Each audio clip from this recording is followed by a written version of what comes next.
What's going on, guys? This is Rob, and this bumper is to let you guys know that we are having a Super Smash Bros. Tournament this weekend on Saturday on the Discord server. If you guys don't know about it, I have a Discord server for all the Comics Explained fans. We have quizzes, we have all kinds of tournaments, games, things for you guys to do, and once every month, we actually have a kind of versus battle of sorts where we give away a Rob Core ring. So if you guys want to be a part of that, make sure you guys check the link down in the description. It'll be a permanent link to the Discord server, so you'll always have access. And yeah, hopefully I'll see you there. Let's begin.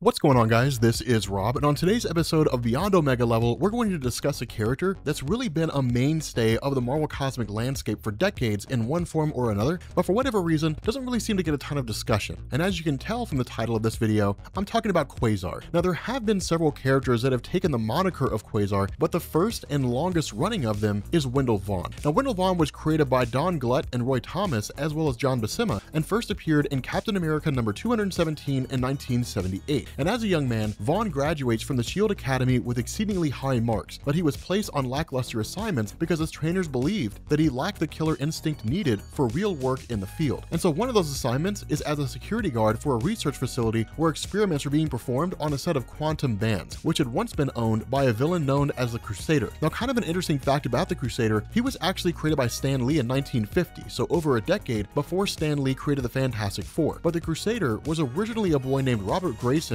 who, a being of Jewish descent, fled the planet during World War II and went with his family to Uranus. Now, he later receives a gift in the form of a pair of quantum bands that give him vast powers, and he returns to his home planet during the 1950s and begins a career as the superhero known as Marvel Boy. Now, later, he'd be driven mad by the destruction of the colony he lived in on Uranus, and then he became a villain and tried to kill the Fantastic Four. But unable to withstand the sheer amount of energy coming from the bands, the Crusader is ultimately atomized and dies. Going back to Wendell Vaughn, during the experiment at the facility that he's guarding, a pilot puts on the quantum bands, and it seems that he's going to be able to use them effectively, but ultimately fails at controlling their energy. Now, when Advanced Idea Mechanics, or AIM, attacks the facility, Wendell Vaughn puts on the bands and is actually able to control their immense energy to defeat the attackers. And so, as it turns out, the same personality trait that had made Wendell Vaughn unfit for field assignments was actually what allowed him to wield the power of the quantum band successfully. Take that, Nick Fury. Now, due to his easygoing nature, he's able to allow the energy emitted by the bands to bend his will so that it doesn't break, which is what actually ended up happening due to the stubbornness of the previous wielders of the bands. Now, Wendell's also able to start fighting crime and calling himself Marvel Boy, then Marvel Man, and then finally the much cooler sounding Quasar. Now, Wendell's died and been resurrected, and has also lost and regained the quantum bands in various ways and at various times, leaving others to take up the role of Quasar temporarily. But since Wendell seemingly always returns to take up the mantle again,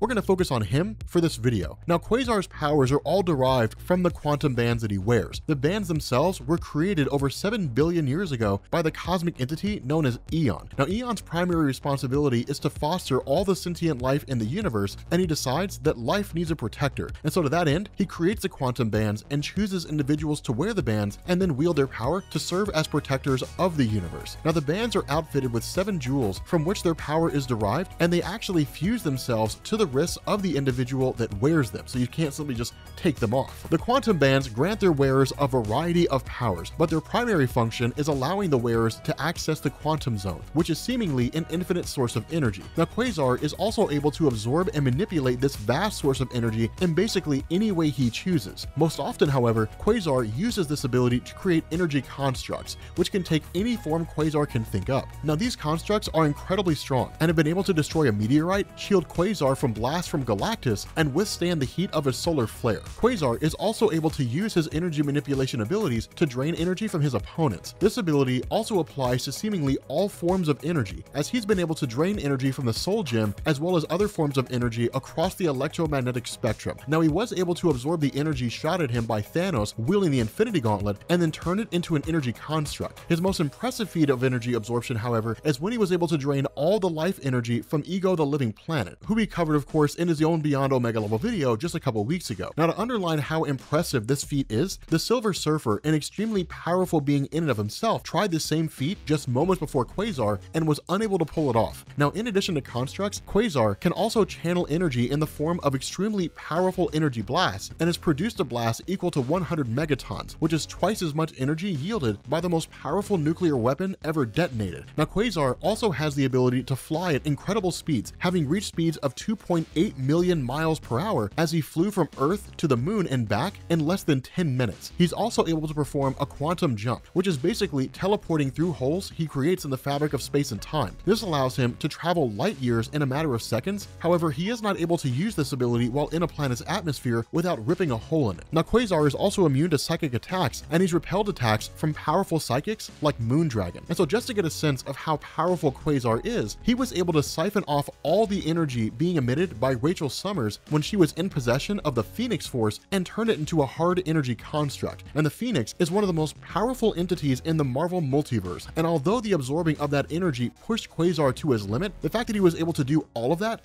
is pretty impressive. And while one of the other users of the quantum bands, Phyla-Vell, stated that the amount of energy within the quantum bands is finite, this seems to be a matter of the bands being cut off from their source of energy in the quantum zone. And so since the amount of energy contained within the quantum zone is theoretically infinite, as long as the bands remain connected to it, there really should be no upper limit to the amount of energy at Quasar's disposal. And so looking at the feats that we've run over, as well as the infinite source of energy that he wields, it's abundantly clear that Quasar is beyond Omega level. But with that being said, guys, we're gonna bring this video to an end. I know it's a shorter one, but hey, it's pretty straightforward. If you guys are new here to Comics Explained, make sure you guys hit the sub button to become part of the Rob Corps. If you guys enjoyed this video, make sure you drop a like, and I will catch you guys later. Peace.